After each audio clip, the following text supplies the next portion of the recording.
me lanzó mi trabajo a la cara y me llamó basura. 2 horas después, su empresa de 500 membros empezó a desmoronarse. Para entonces, yo ya había movido una pieza clave en el tablero y no había vuelta atrás. La sala era una pecera literal, paredes de vidrio que dejaban ver a la gente pasar por el pasillo como si observaran peces en un acuario. Marcos estaba de pie al frente. Tenía esa sonrisa de ejecutivo que confunde velocidad con inteligencia. Extendió una copia impresa de mi presentación, la que había escrito yo, revisado yo y que describía el motor de diagnóstico con el que habíamos levantado la compañía, y la arrojó hacia la mesa donde yo estaba sentada. El papel golpeó la madera con un ruido seco, como el sonido de algo que se rompe. «Esto no es tuyo», dijo. «Eres basura». No fue un grito. Fue la frase con la que quiere cerrar un capítulo, el gesto con el que pretende borrar años de trabajo en un segundo. La gente miró. Algunos fingieron no mirar. Otros bajaron la vista, incómodos. El efecto buscado era humillarme en público. Funcionó. El silencio llenó la pecera. Yo sentí solo la temperatura de la sala, la sensación de que el aire se había vuelto pesado, como si alguien hubiera cerrado una puerta detrás de todos nosotros. No reaccioné como esperaba la sala. No me puse a defenderme con palabras impulsivas. No me quebré. Me levanté, recogí la hoja y la dejé en la palma de mi mano un momento. La memoria de 5 años apareció en una imagen nítida. Noches en la sala de servidores, el zumbido de los ventiladores, la primera línea de código que hizo latir un pulso donde antes había ruido. Guardé esa hoja en el bolsillo y salí de la reunión con una calma que a ellos les pareció incapacidad para defender mi trabajo. A mí me pareció estrategia. Si te gustan historias sobre mujeres que no se rinden, suscríbete.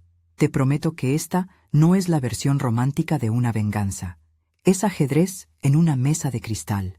5 años antes, lo que ahora la mesa de la Junta llamaba activo, había sido simplemente un motor. Un motor que diagnosticaba con una precisión que me costó años pulir y que cada 6 meses exigía recalibración fina. Yo lo diseñé pensando en robustez. Lo diseñé como quien construye un jardín. Planté raíces fuertes, dejé espacio para que algunas plantas crecieran y corté aquellas ramas que sabían pudrirse. Antes de aceptar inversión, mantuve la patente principal en mi nombre. No por ego, por prudencia. La patente no era solo una línea en un contrato, era la gallina de los huevos de oro en la finca. Si alguien la poseía, podían sacrificar al resto del corral sin que yo tuviera que mirar. Cuando creamos Nexalit, la estructura fue clara. Yo concedí una licencia de uso a la empresa, con términos que protegían la actualización periódica del motor y la distribución de créditos de autoría. No fue un capricho legalismo. Era anticipar que el mercado tiende a preferir relatos sobre crecimiento acelerado y que esos relatos pueden borrar la parte técnica que hace que el producto funcione. La licencia incluía cláusulas de seguridad. Una de ellas era la que pocas personas en la mesa recuerdan leer. La cláusula 14b. Allí se hablaba explícitamente de revocación de la licencia por incumplimiento material, referida en lenguaje frío, sección 7 y sección 12, como el andamiaje que sostenía la posibilidad de anular permisos si la empresa pretendía apropiarse del motor o falsear acreditaciones. Cuando Marcos llegó, lo hizo con un pitch y con promesas que brillaban. Quería escalar, quería historias pulidas para inversores que dejaran fuera los detalles técnicos incómodos. Dijo que la narrativa debía ser simple. Esto hace X, dobla ingresos, palabras cortas para el mercado, menos atención a los porqués y más al cuánto. Su estrategia no era rara. Muchas veces el mercado valora el cuento y olvida el motor. Lo que fue distinto con Marcos fue cómo empezó a desplazar la narrativa técnica, a minimizar el trabajo de quienes lo entendían. Lo disfrazó todo de optimismo, y el optimismo funciona como un barniz que tapa la madera podrida. El borrado empezó pequeño y en pantallas. Reuniones a las que antes me llamaban se programaban sin mí. Las notas de producto dejaban de llevar mi firma. Los canales de Slack, donde se discutían decisiones técnicas, sencillamente desaparecieron o se convirtieron en anuncios unidireccionales. Esto es lo que llamamos despido silencioso. Te dejan seguir viniendo, pero te retiran los tornillos que necesitas para mantener lo que construiste. No hacen falta puñetazos ni gritos. Basta con hacerte irrelevante. La primera vez que vi el cambio real y peligroso fue por culpa de un archivo de PowerPoint que llegó desde el correo de Samuel. Samuel era un analista junior. Tenía ojos demasiado grandes y una inseguridad que lo convertía en mensajero perfecto. Me envió el PPT con copia a 5 personas: marketing, relaciones con inversionistas, algunas caras nuevas que Marcos había traído. En la primera diapositiva se veía la foto del motor. En la esquina, una línea que decía, con letra limpia: propiedad íntegra de Nexalit, todos los derechos reservados. Eso pudo ser un error. Hubo un segundo slide donde se mostraba el roadmap y aparecía una cláusula de licencia perpetua y una nota, casi invisible, señalando cedido por fundadores. El problema era que esa nota no existía en versiones anteriores. Alguien había modificado la presentación para dejar la impresión de que todo el producto estaba in-house. No era solo arrogancia, era un intento de borrar el crédito y consolidar la narrativa de mercado. Si todo parecía propiedad absoluta de la compañía, la valoración se sostendría mejor ante una venta. Revisé los metadatos. Miré las versiones. Puse manos sobre el repositorio. Diego, que llevaba SysOps y era de los pocos que seguía conmigo, confirmó que el commit en el que se introdujo la modificación venía de una cuenta con credenciales de Samuel a las 11:15 de la noche, desde una máquina que, curiosamente, ese día había dejado de reportar logs habituales. Diego arqueó la ceja y dijo con su voz siempre plana: «Esto no cuadra». No presumí malicia automática. Los errores existen. Pero cuando revisé las notas internas y vi que alguien había preparado un pack de pruebas para Vertex, donde el motor aparecía como activo pleno de la compañía, supimos que aquello ya no era un fallo inocente. Se lo dije a Victoria esa misma madrugada. Victoria es de esas abogadas que anudan fibras con palabras. Tiene una manera de explicar la ley que no es jerga, es cartografía. Te muestra los ríos y te dice dónde están los puentes en mal estado. Le mandé el paquete. La versión original, la versión modificada, los commits, los correos. Ella leyó, hizo preguntas y me mandó 3 cosas concretas: una nota de riesgo, una interpretación de la cláusula 14b en el contexto de la licencia que yo había otorgado y una advertencia: no actúes antes de que ocurra el evento público. Su impacto será mayor si actúan primero. La advertencia era estrategia y paciencia. En mi cabeza se fue dibujando la siguiente metáfora: el ajedrez. No puedes ganar solo por mover peones sin pensar en la reina. Si respondía de inmediato, cerraban la herida, la narrativa se engrasaba y el mercado seguiría con su cinta transportadora de valor. Si esperábamos a que hicieran el acto público de despojarme, la revocación tendría impacto máximo. El comprador vería que no había licencia válida y que, esencialmente, adquiría un cascarón. Victoria entendió rápido que la cláusula 14b era el interruptor que necesitábamos, siempre y cuando activáramos el apagador en el momento justo. Aún así, no fue una decisión de orgullo, fue cálculo. La humillación pública tenía efectos, te quita poder frente a la opinión. Pero el poder real no está en la opinión, está en la legalidad y en la arquitectura técnica. Como quien cuida un jardín, yo había dejado la semilla de la protección en manos de un contrato y la estructura técnica de la patente.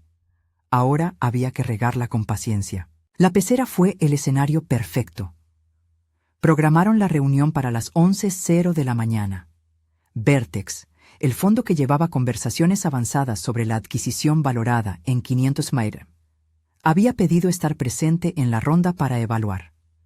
Arturo, miembro de la Junta y Puente con Vertex, estaba en la sala. También Gabriel Harrison, quien se presentaría más tarde como asesor de Vertex. Marcos sabía que con Vertex ahí, una exhibición pública donde se minimizara mi papel, ayudaría a consolidar la narrativa de que la empresa era indivisa y que la IP era internamente válida. Esa narrativa, si se mantenía, convertía dudas en números. En la pecera, el montaje fue sutil. Marcos dejó en la presentación slides donde la autoría desaparecía. No fue un acto torpe, fue estudiado.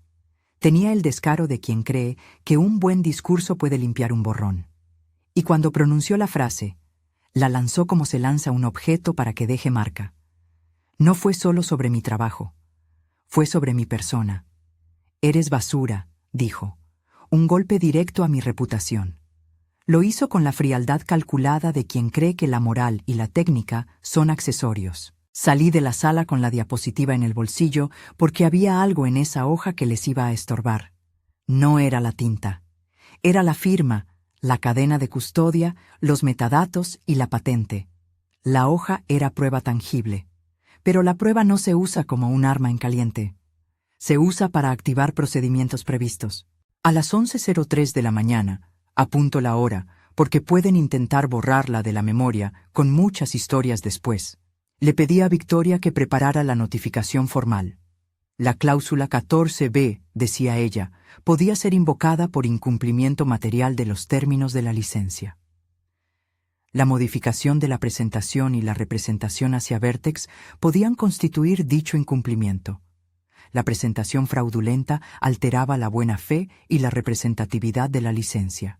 Victoria redactó la notificación con la precisión de un cirujano.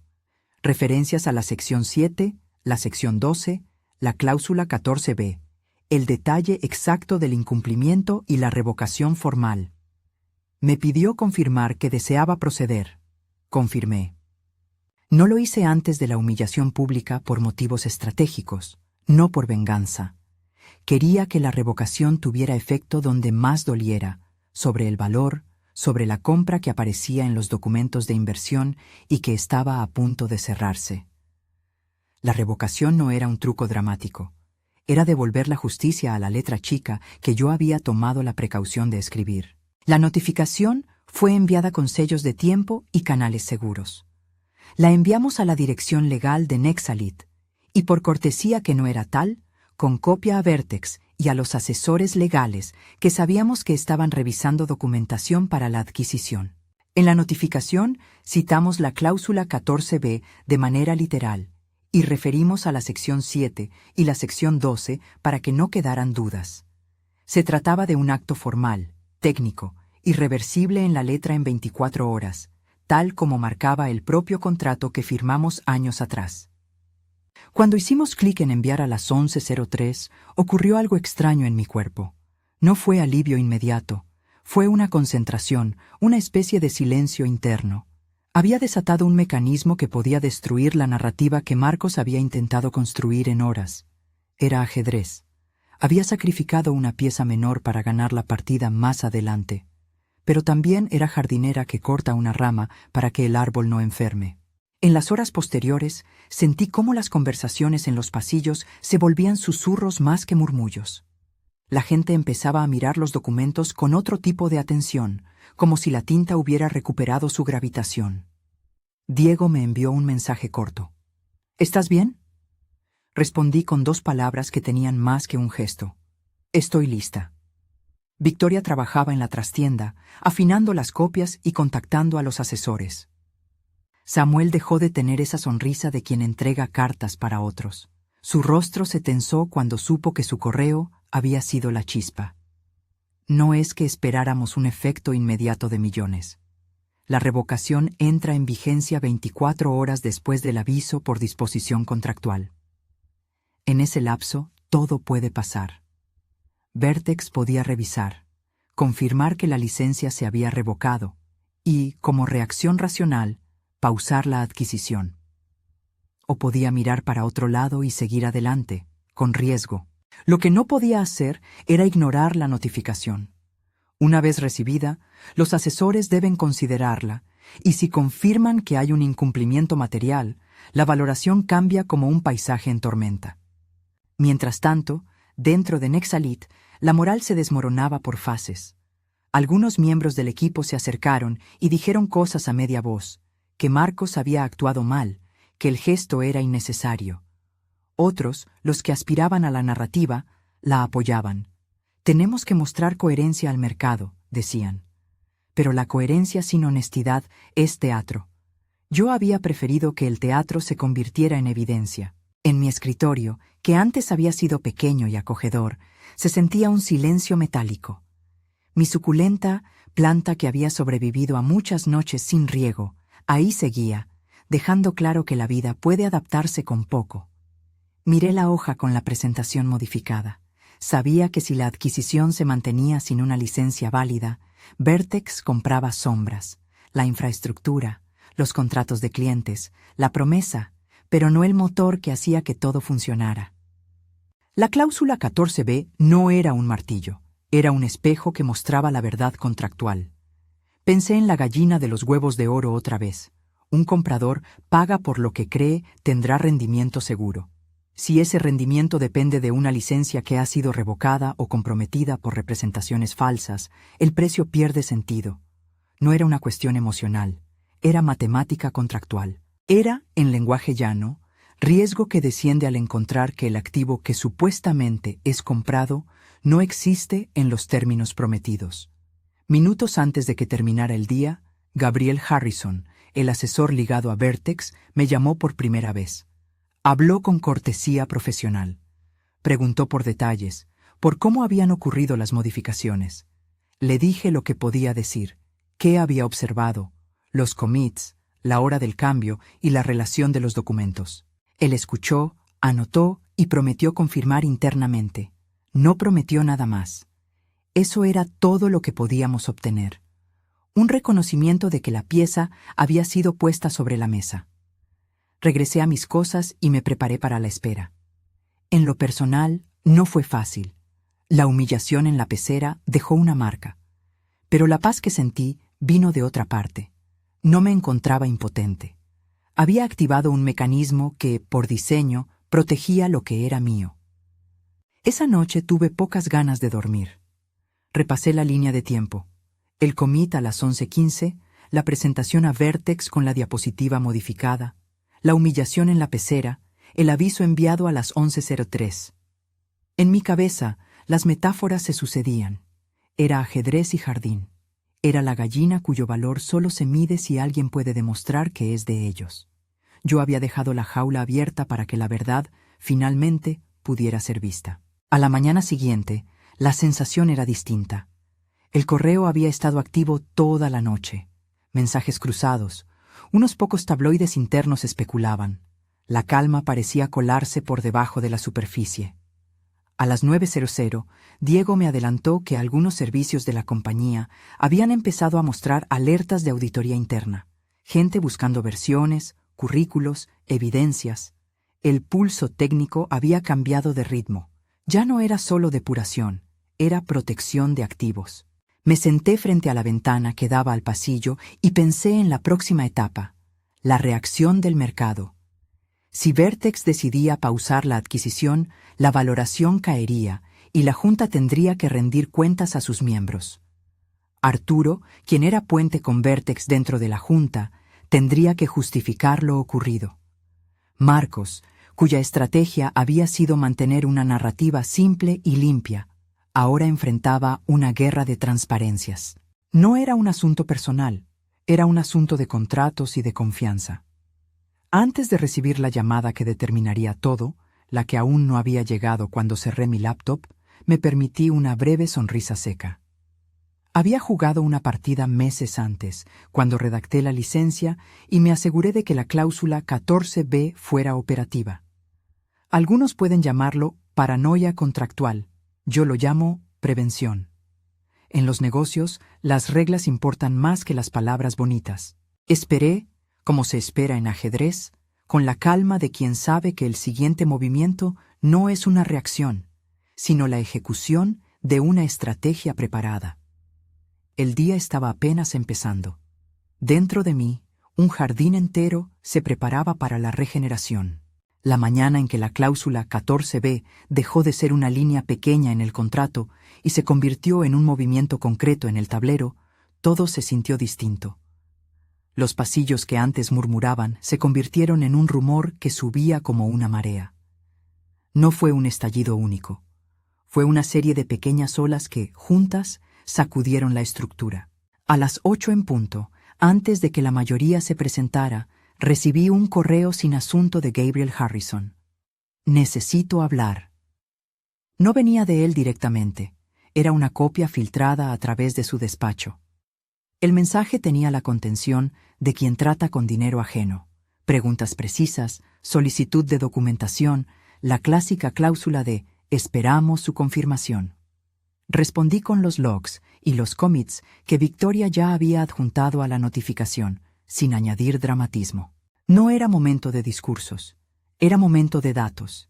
A las 10:30, Arturo vino hasta mi escritorio. Decía que venía como miembro de la Junta, no como aliado. Traía en la cara la fatiga de quien ha tenido que justificar decisiones en varias salas. Me miró con la mezcla de compasión y cálculo que solo las juntas saben poner. «Roberta, queremos entender todo antes de cualquier movimiento público», dijo. Yo le mostré la carpeta con las versiones, la hoja con la firma y los metadatos que Diego había extraído sin ruido. No dije «tenía razón». Dije lo que conviene en política. Aquí está lo que hay. Eso fue suficiente. La cláusula 14b estaba en vigor 24 horas después del aviso. A las 11:03, la revocación se volvió operativa por el propio diseño del contrato. No había espectáculo. Había un mecanismo que funcionó como estaba escrito. El contrato había sido redactado como un interruptor, y el interruptor se accionó sin que nadie pudiera apagarlo con buenas intenciones o discursos bien elaborados. 2 horas después, recibimos la primera señal de que la maquinaria del mercado reaccionaba. Un correo de los asesores de Vertex informando que, ante la notificación formal, habían suspendido la diligencia y pausado la adquisición hasta nuevo aviso. La frase que más se repitió en sus comunicaciones fue cristalina y corta. Existe un riesgo material sobre la titularidad de la IP. En lenguaje financiero, eso es un látigo en el valor. La noticia recorrió la oficina como un ruido seco. Marcos aún no había comprendido del todo la dimensión técnica de lo que había ocurrido. Para él, la narrativa era moneda, pero la moneda no compra lo que no existe en los papeles. Cuando llamé a Victoria, su voz se mantuvo fría.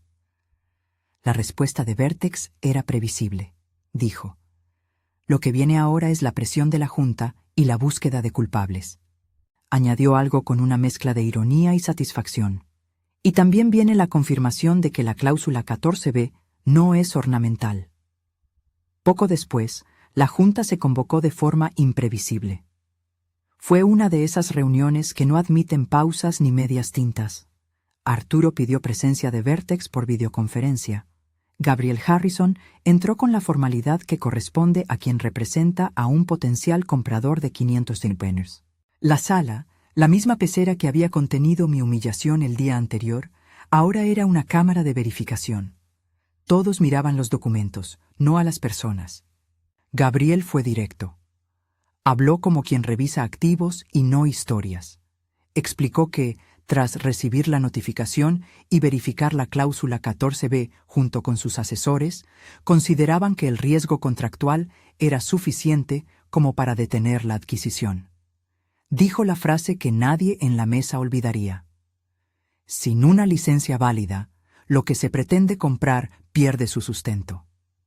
Era sobrio, profesional y devastador en su simplicidad. La licencia está muerta, añadió en un momento, y la sala se congeló. Marcos intentó recuperar el tema con su discurso habitual. Hablar de clientes, de tracción, de roadmap. Sus palabras flotaron, carentes de anclaje. No podía negar que había modificado la narrativa. Lo que sí intentó fue convertir el error en un acto administrativo reversible. De su boca salieron promesas de remediar, de arreglar metadatos, de limpiar la presentación. Su tono sonó a quien no entiende que la letra pequeña no se corrige con retoques superficiales. En la mesa, los miembros de la Junta miraban a Arturo con expectativa. Arturo, que había sido puente con Vertex, empezó a medir la exposición política y económica. Fue el primero en pronunciar una frase que cerró el cerco. Si Vertex se retira o reduce sustancialmente la oferta, tendremos que explicar fallas de gobernanza a los inversores. Ninguno de los presentes necesitó más explicación. La gobernanza era el faro que justificaba decisiones. Cuando el faro se apaga, las cuentas no cuadran. Lo que siguió fue una discusión que podría parecer administrativamente fría, y sin embargo estaba cargada de consecuencias personales. Se habló de pérdidas proyectadas, de capital de riesgo revaluando participación, de clientes que podrían exigir renegociación. Todo se traducía a un número. La valoración podía caer drásticamente. Hubo preguntas sobre la responsabilidad directa de Marcos. No fueron gritos, fueron registros de auditoría humana. ¿Por qué no consultaste? ¿Quién aprobó esos slides? ¿Tenemos pruebas de reparto de atribuciones? Marcos se enredó. Sus respuestas se volvieron menos seguras a medida que la sala, antes embriagada por su narrativa, se inclinaba hacia el dato tangible. Entonces Arturo, con una voz que buscaba controlar el daño, propuso una salida administrativa: pedir la renuncia de Marcos con efecto inmediato y reorganizar el management hasta que se clarificara la situación. Fue la dosis de realidad que muchos querían oír. No fue un linchamiento, fue pragmatismo. La Junta votó. El resultado fue rápido. Marcos fue relevado de sus funciones en la reunión. No hubo espectáculo físico. Simplemente se anunció la decisión y se comunicó el cese. Si la pecera había sido el escenario para mi humillación, ahora la misma pecera tomaba el tono de un tribunal corporativo. Marcos permaneció sentado unos minutos más, con la sensación de quien ha perdido la música de apoyo en un concierto. Nadie en la sala se regodeó. No había necesidad. La justicia, cuando se aplica por las reglas, no necesita celebrarse ruidosamente. Es silenciosa y efectiva. La caída en la valoración no fue un acontecimiento instantáneo con fuegos artificiales. Fue un desplome medido y técnico. Los asesores financieros recalcularon modelos, los fondos recalcaron sus exposiciones. Algunos grandes clientes pidieron garantías y pausaron integraciones. La palabra que se repitió fue riesgo. El mercado, que premia certezas, penaliza riesgos contractuales que afectan la entrega de valor futuro. Mientras la Junta y Vertex administraban la crisis, Victoria y yo nos mantuvimos en una sala contigua, con la carpeta de la patente y los documentos listos.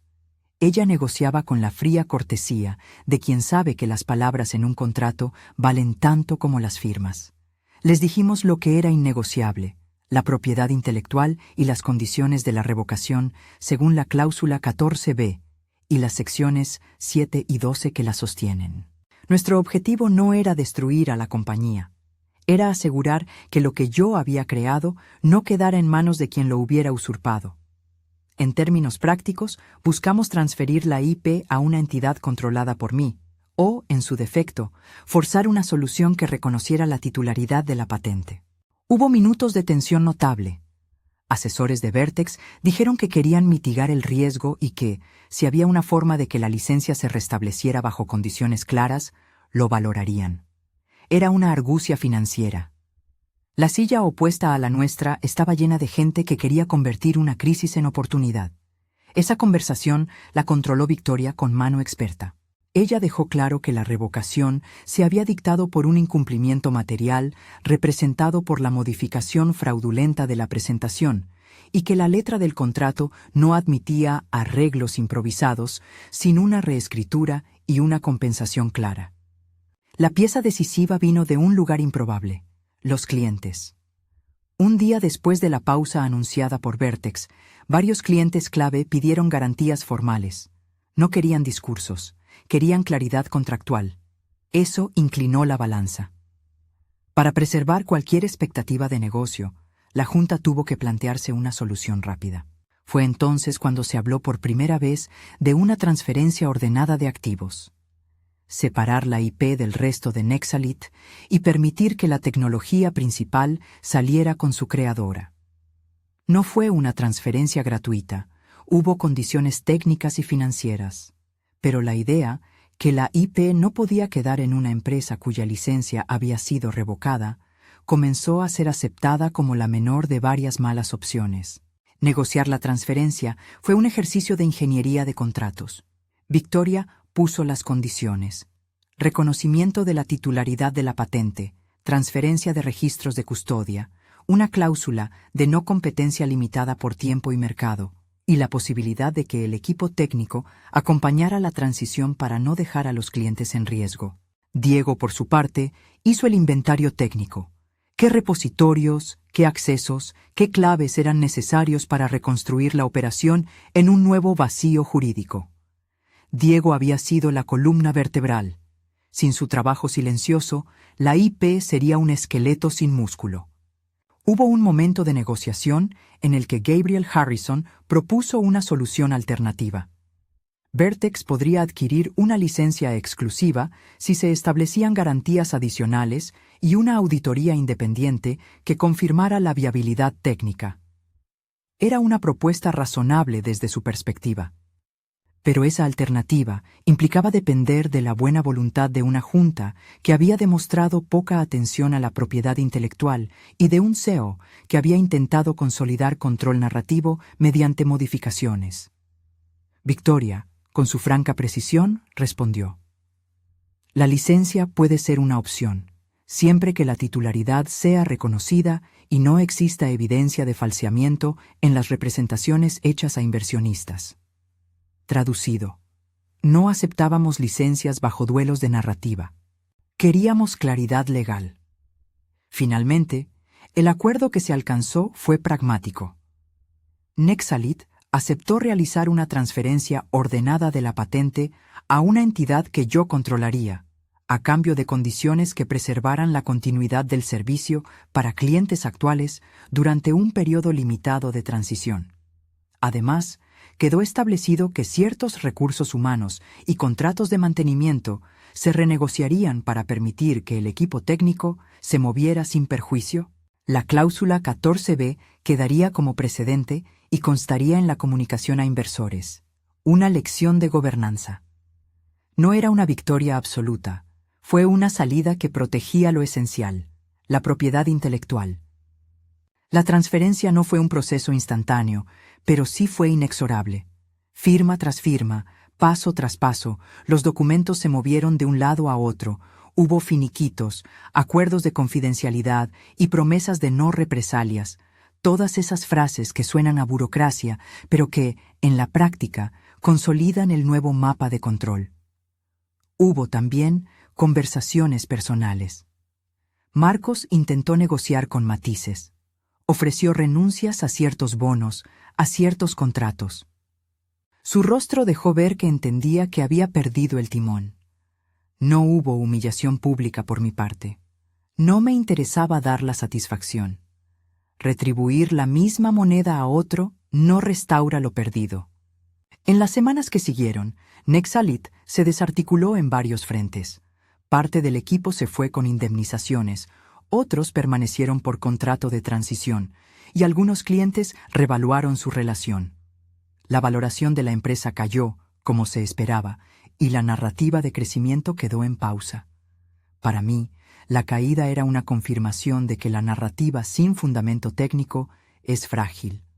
Para otros, fue una llamada a revisar prácticas internas.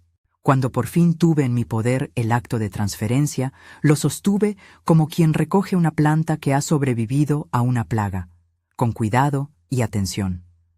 La patente ya no era solo una cláusula en un contrato, era el motor que permitía reconstruir.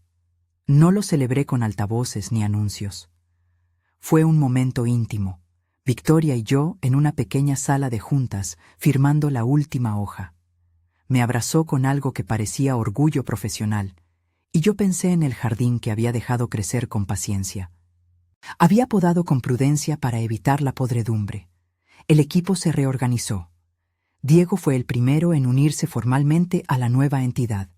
Su lealtad no era sentimental, era una preferencia técnica. Quería trabajar con código que respetara su integridad. Otros compañeros, que habían visto la humillación y la posterior revocación, optaron por seguir conmigo.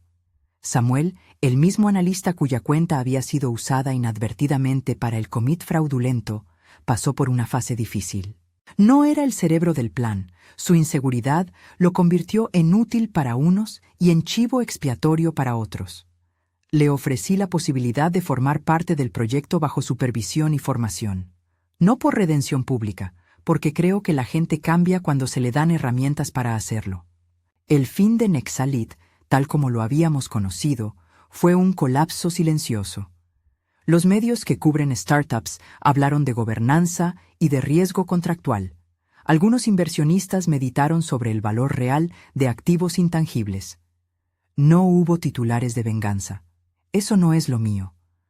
Hubo debates técnicos y recomendaciones de diligencia más estricta. Para mí, la experiencia tuvo una lectura más práctica. La letra pequeña no es un absurdo para abogados, es arquitectura.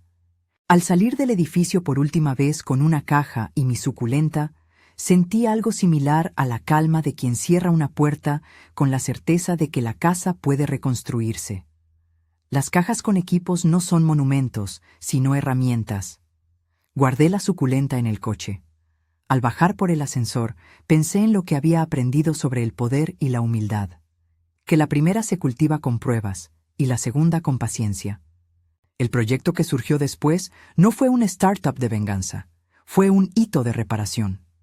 Empezamos con poco, un garaje, 3 servidores, la patente y un equipo cansado pero decidido. Le dimos un nombre temporal a la nueva iniciativa y empezamos a reconstruir el motor. No reinventamos todo, retuvimos lo esencial y mejoramos la robustez donde la experiencia nos había herido. La recalibración periódica del motor, que antes hacía falta cada 6 meses, se convirtió en un proceso todavía más predecible. Documentamos más, automatizamos las pruebas de validación y dividimos responsabilidades para que la arquitectura técnica no dependiera de un solo punto vulnerable. En el proceso de reconstrucción, mantuve 3 principios que me guiaron: transparencia con los clientes, guardas contractuales visibles y autonomía técnica del equipo. La transparencia fue incómoda al principio.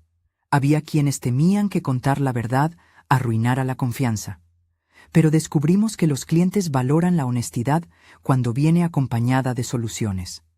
Les explicamos por qué habíamos decidido separar la IP, cómo protegíamos el servicio y qué garantías ofreceríamos. Algunos se marcharon, otros se quedaron, y los que se quedaron lo hicieron con contratos que reflejaban la nueva realidad. La autonomía técnica fue, probablemente, la lección más costosa. Aprendí que dejar herramientas críticas atadas a narrativas y a quien controla los slides es un riesgo. Por eso, además de proteger la patente, trabajamos en procesos que permitieran que el motor siguiera vivo aun si alguien decidía marcharse. Lo hice con la misma razón con la que una jardinera planta raíces profundas, para que el jardín aguante vientos inesperados. También incorporé una cultura que evitara el despido silencioso, donde se te deja presente pero sin tornillos. Creamos políticas internas de inclusión técnica, comités que revisan cambios en presentaciones estratégicas, gestión de accesos con doble validación y auditorías periódicas de metadata.